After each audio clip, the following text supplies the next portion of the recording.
Et puis, le troisième espace dont je voulais vous parler, c'est bien sûr la région.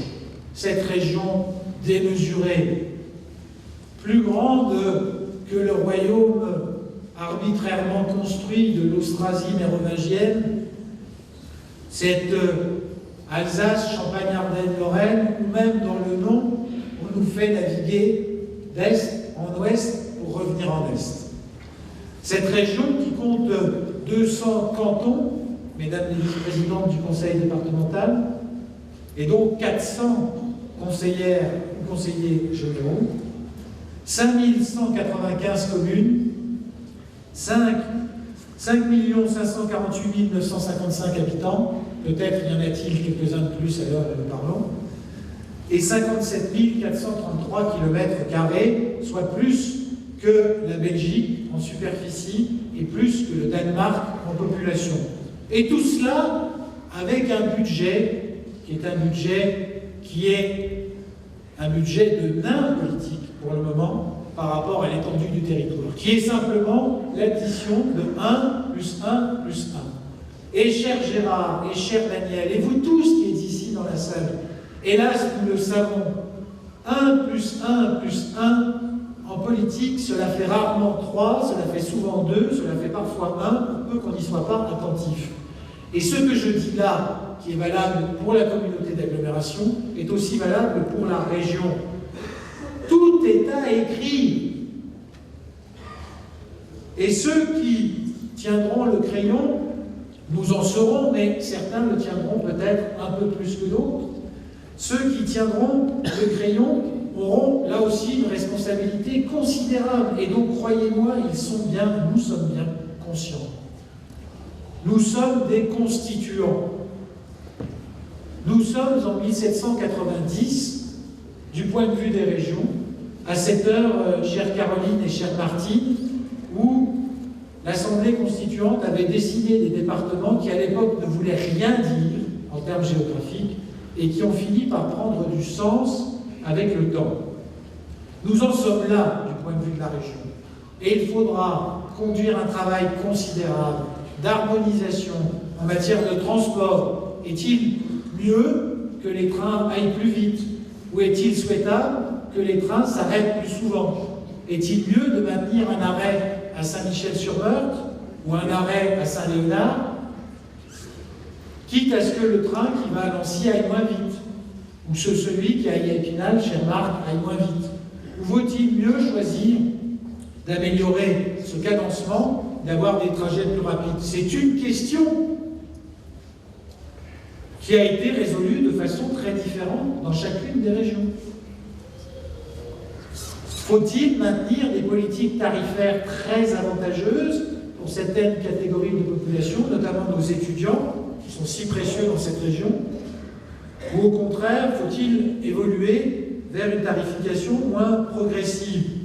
Dans nos lycées, faut-il maintenir, et ce sont des questions que le département se pose aussi dans ses collèges, faut-il maintenir une trame, un manteau de lycées qui, comme autrefois les églises ou les étoiles aujourd'hui dans le ciel, couvrent notre territoire de façon harmonieuse, mais avec parfois, il faut bien le dire, des salles, malgré tous les efforts des collectivités, où il fait froid, où les fenêtres isolent mal, et où parfois, quand il pleut fort, eh bien, il goûte un peu? Ou est-il préférable de concentrer les moyens dans des communes centres? Ce sont des débats extrêmement difficiles et qui ont des implications fiscales, même si la région, aujourd'hui, et c'est aberrant, ne maîtrise pas les leviers fiscaux qui lui permettent d'avancer. C'est une voiture dans laquelle ceux qui montent ne tiennent pas le volant ni le levier de vitesse. Imaginez-vous de cela. Nous aurons à décider quelle formation professionnelle nous conduisons, comment nous l'améliorons, comment nous orientons vers les métiers d'avenir qui ne sont pas toujours ceux qu'on imagine, bien sûr dans le numérique, mais aussi les métiers de l'industrie. Et je pense ici à un chef d'entreprise de la Bresse qui nous disait, il y a quelques semaines, qu'il ne trouvait pas à recruter de tourneurs-fraiseurs et qu'il ne pouvait pas développer son activité parce qu'il n'avait personne pour travailler sur sa chaîne de montage. Nous aurons à décider quelle politique économique nous orientons, quelle politique agricole nous décidons, quelle politique de l'enseignement supérieur nous conduisons, avec là aussi des débats en termes d'allocation de moyens, en termes de nombre de sites, en termes de filières, lesquelles privilégier, lesquelles soutenir plus que d'autres. Alors, voilà, mesdames et messieurs, vous le voyez bien, ces trois échelons de collectivité, la commune qui reste le cœur de la démocratie vécue par les citoyens, le quotidien, l'intercommunalité qui est le moyen terme, le projet, et la région qui est le long terme, où nous avançons ensemble, sont des niveaux de responsabilité complémentaires. Et je voudrais, en conclusion, vous faire un aveu, ou plutôt vous rappeler quelque chose. Ça va devenir une tradition à Saint-Dié-des-Vosges. À chaque cérémonie de vœux, le maire devra démentir une rumeur.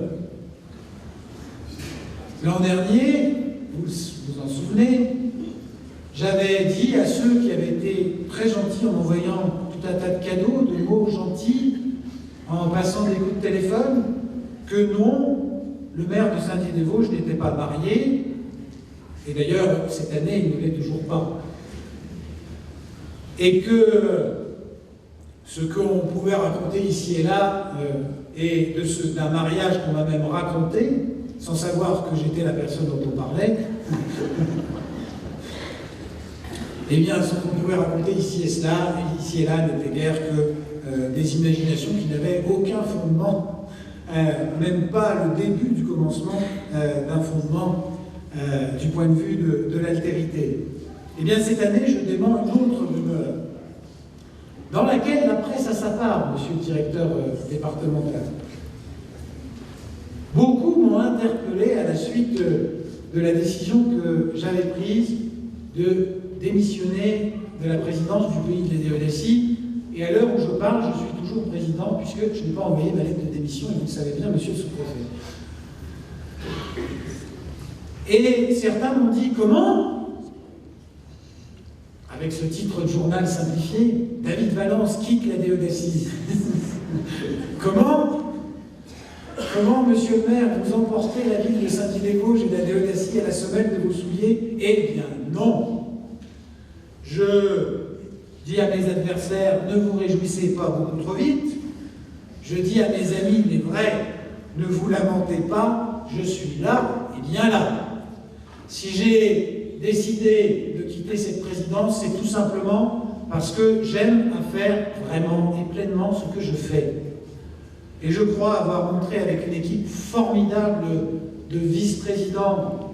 Je te vois Philippe, je te vois Pascal, je pense à Roland, je pense à Pierre Imbert, je pense à Guy Droqui.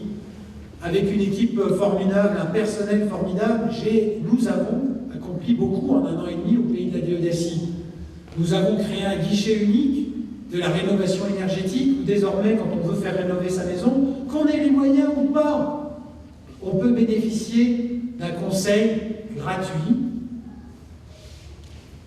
dans un lieu unique.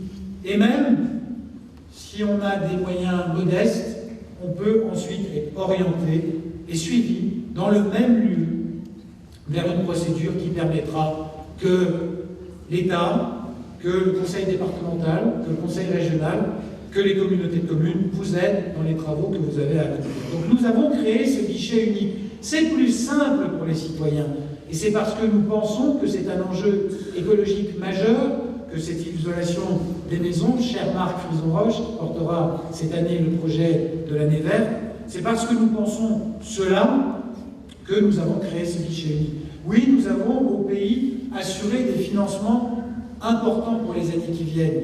Je ne suis pas parti sans avoir la certitude que nous allons bénéficier des fonds européens une fois de plus, selon la méthode leader, et pour une enveloppe, pardonnez le peu, de 200 000 € augmentés par rapport à ceux qui existaient au moment où nous nous sommes installés, cher vice-président, à ces responsabilités.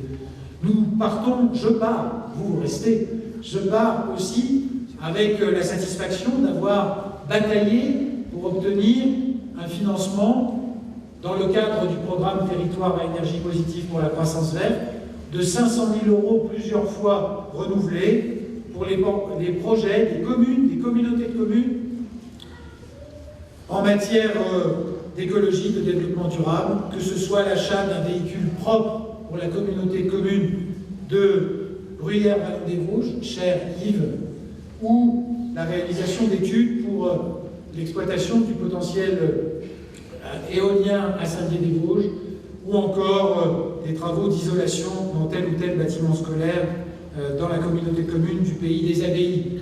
Je quitte cette présidence du pays de la DEDECI aussi satisfait d'avoir donné à cette structure qui regroupe plusieurs intercommunalités et qui leur permet de décrocher des financements auxquels seules elles n'auraient pas eu accès, d'avoir donné à cette structure une meilleure visibilité, de lui avoir enfin fait trouver des locaux décents, accessibles à tous, d'avoir communiqué largement sur les actions qu'elle mène en matière touristique, en matière de valorisation de notre territoire, en matière aussi de valorisation de la restauration sur notre territoire. C'est donc avec le sentiment du devoir accompli que j'ai démissionné de ces structures. Mais ne vous inquiétez pas, je reste membre de ce conseil syndical, de cette grande assemblée des communautés de communes qui a tant fait pour que nous nous connaissions mieux, de communauté de communes à communauté de communes.